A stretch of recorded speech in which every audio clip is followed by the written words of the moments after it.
Virtual reality, very specifically VRChat, is probably the single best thing that happened to me last year. Yes, I know.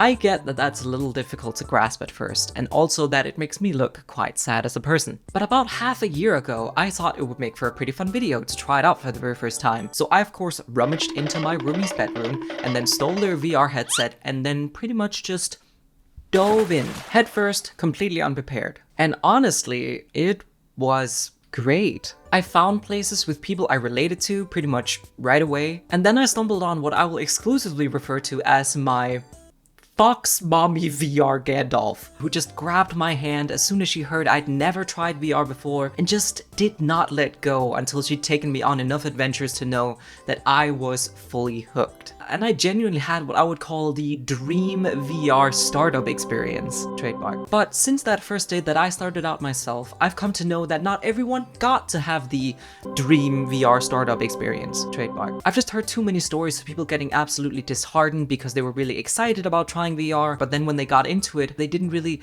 know where to go and they just kind of wandered around and they felt lonely and lost and ignored, which is why I've decided to make this video, because I think one of the main things that separates a really glorious, beautiful, life-changing experience from a poopy, kind of bad one is how you get your foot in the door, how you start up, and how you get that kind of friend snowball rolling. And for that reason, I will try to give my own personal best tips in hopes that you guys can manage to have as good of an experience with virtual reality as I did.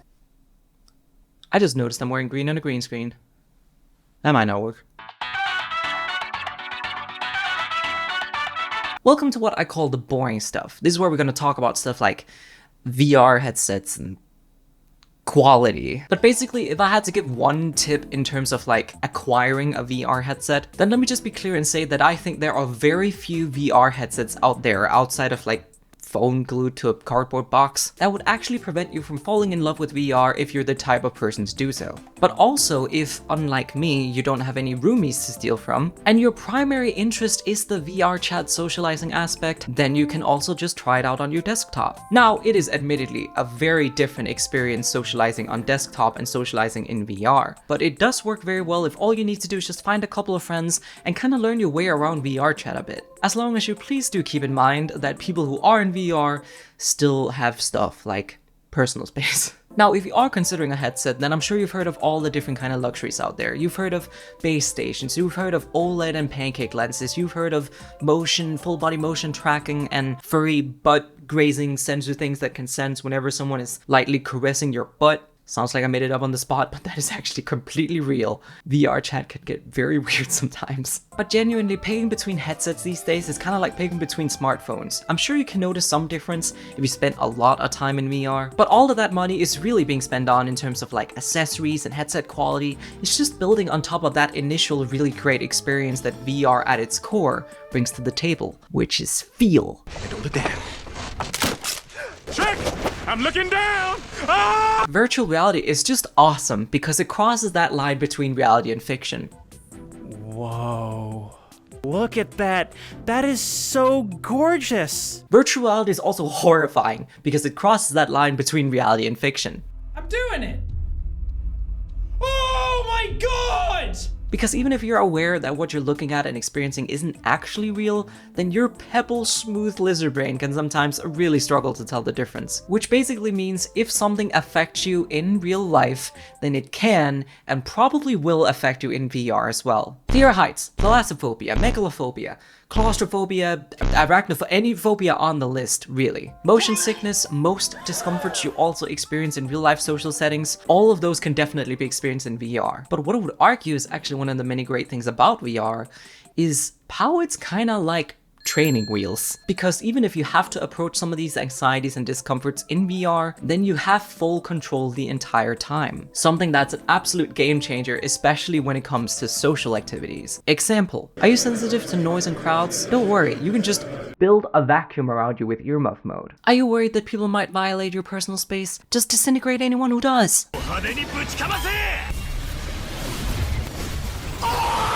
Are you simply overwhelmed in this moment and just want an out? Here we go.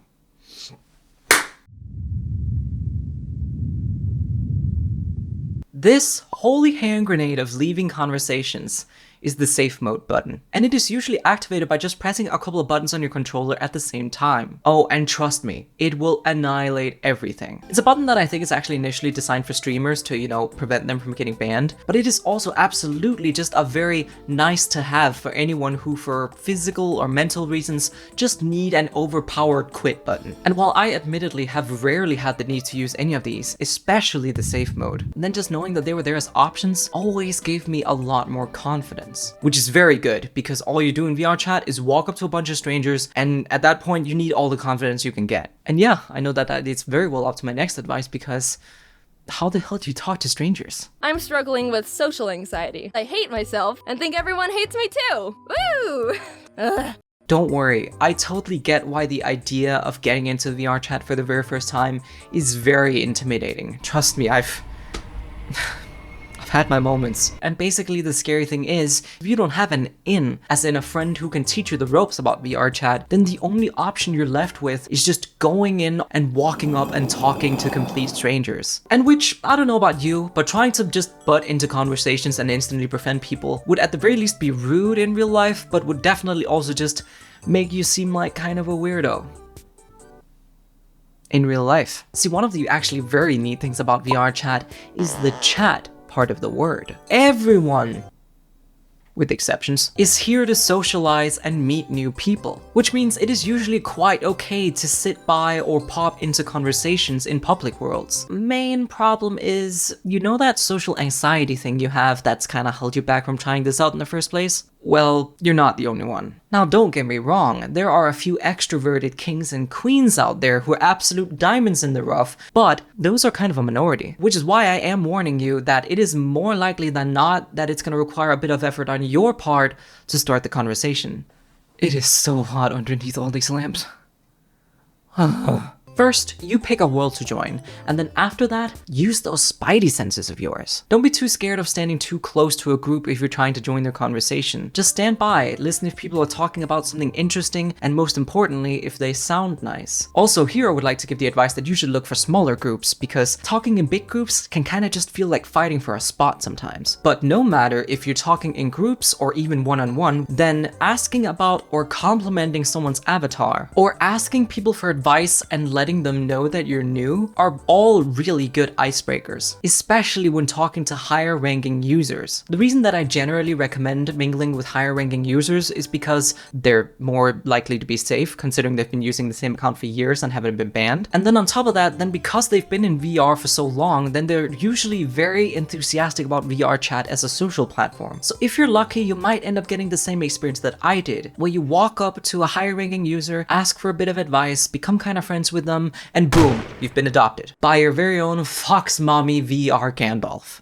Now, there is a bit of a but in my strategy, and it actually doesn't have anything to do with the interacting part. It's the join a public world part. Because no matter which one you pick, then there's no way for you to know for certain whether or not if you got a good or a bad deal. You might get lucky and pick the one world where the friends you've been missing your entire life are just sitting down, enjoying some lo-fi hip-hop, having some nice mentally healthy existential talks with each other. Or you could end up accidentally picking the slot machine hellhole that is unmoderated Black Cat, where you can meet mirror dwellers. Why are these groups in public while talking to no one? No one knows. You might also stumble on what I call the insecure boy band, usually a group of men in their young 20s who don't have anything else to do with their life but make everyone else uncomfortable. And finally, young YouTube comment section, which, yeah, it's just kids. Now, luckily, you only need to find like one good world and one good group of friends, and then you'll never have to do this kind of exploration ever again. But I'm still gonna give my tiny list, or at least suggestions for the first initial worlds that you can join to give yourself the best possible odds of not just running into one of these really bad worlds right away. Which is why I am now very unpredictably gonna point to queers and furries. Let me show you how to tie him. Jeepers!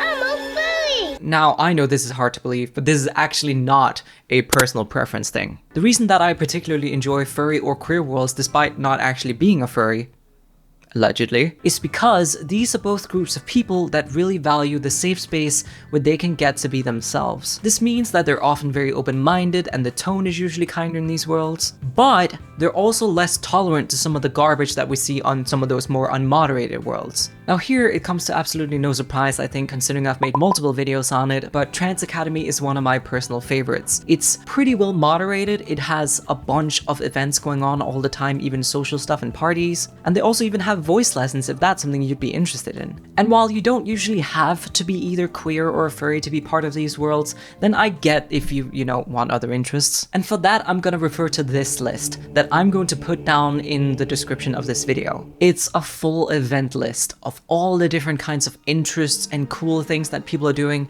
that are actively looking for more members all the time. It is hard to encapsulate just how much you can do. Anything from role-playing to learning ASL, which is sign language for those who don't know, dance groups and raves, yoga and mindfulness, coffee making tutorials, D&D, and all kinds of workshops. Like, it really is endless the amount of options you have, and it's why I'm so passionate about something as initially silly as VRChat, because it is obviously more than just the first glance assumed meme hell. It's also a place to talk, to have fun, to learn and to bond with people from all over the world in as realistically a way as possible. It is a little bit of a sidebar, but the main reason that I got so into VRChat is because I don't have any LGBT groups in my area, and while I've been writing to a lot of people, then it's just not the same as sitting down and talking about that same experience. That was something I only got to experience for kind of the first time when I dropped by the Trans Academy, and I fell in love with it. And I think that that not only applies to sexuality or gender, that can apply to any sort of interest you have, because it can be hard to make friends as adults. And I think part of the reason for that is because we're all expected to act like adults. But you're kind of shielded from that in VR because everyone is a bit weird, everyone is a bit silly, and everyone's a bit more willing to be themselves. So even if I don't think it's a substitute for physical, real life interaction, then I think VR interaction is still very meaningful, because it is always nice to have